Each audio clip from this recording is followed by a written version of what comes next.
পশ্চিমবঙ্গ বিধানসভা নির্বাচনে শান্তিপূর্ণভাবে শেষ হয়েছে। কিছু জায়গায় সহিংসতার ঘটনা ঘটলেও সার্বিক পরিস্থিতি বেশ ভালোই ছিল। দেখো, পশ্চিমবঙ্গের প্রথম ধাপের যেই 16টা জেলার 152টা আসনে ভোট হয়ে গেল, সেই ভোট যে শুরু হয়েছিল সকাল 7টা থেকে ভারতীয় সময়, শেষ হলো সন্ধ্যে 6টায়।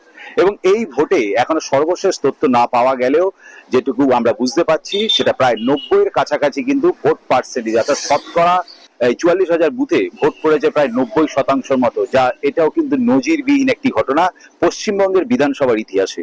এর পাশাপাশি বলে রাখতে চাই যে সার্বিকভাবে কয়েকটি বিক্ষিপ্ত ঘটনা কিন্তু আমাদের চোখের সামনে উঠে আসে। 4টি জেলা, মুর্শিদাবাদে আমরা দেখতে পাই যে সেখানে শাসক দল তৃণমূলের সঙ্গে কিন্তু সেখানকার যে স্থানীয় প্রার্থী, অর্থাৎ যে হুমায়ুন কবির, যিনি পশ্চিমবঙ্গের বাবরি মসজিদের উদ্যোক্তা, তার যে রাজনৈতিক দল জনতা পার্টি, তো সেই জনতা উন্নয়ন পার্টির সঙ্গে কিন্তু একটা বচসা বাধে, অভিযোগ কিন্তু শাসক দলের বিরুদ্ধে। এর পাশাপাশি আমরা দেখতে পারি যে দক্ষিণ দিনাজপুরে যে বিজেপি প্রার্থী শুভেন্দু সরকার, তাকে কিন্তু রাস্তায় পেলে মারধর করা হয়, সেই অভিযোগও কিন্তু শাসক দলের বিরুদ্ধে।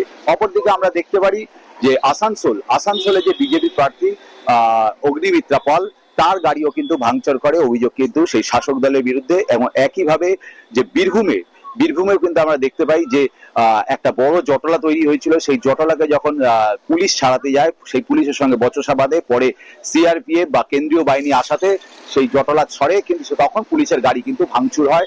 সার্বিক এই 4টি ঘটনা ছাড়া পশ্চিমবঙ্গে কিন্তু কোনো সহিংসতা নেই। কোনো জায়গায় এখনো পর্যন্ত ছাপ্পা বা বুথ দখল করে ভোট হয়েছে এমন কোনো ঘটনা নেই। সর্বশেষ তথ্য থাকতে পশ্চিমবঙ্গ থেকে এটাই আমার কাছে।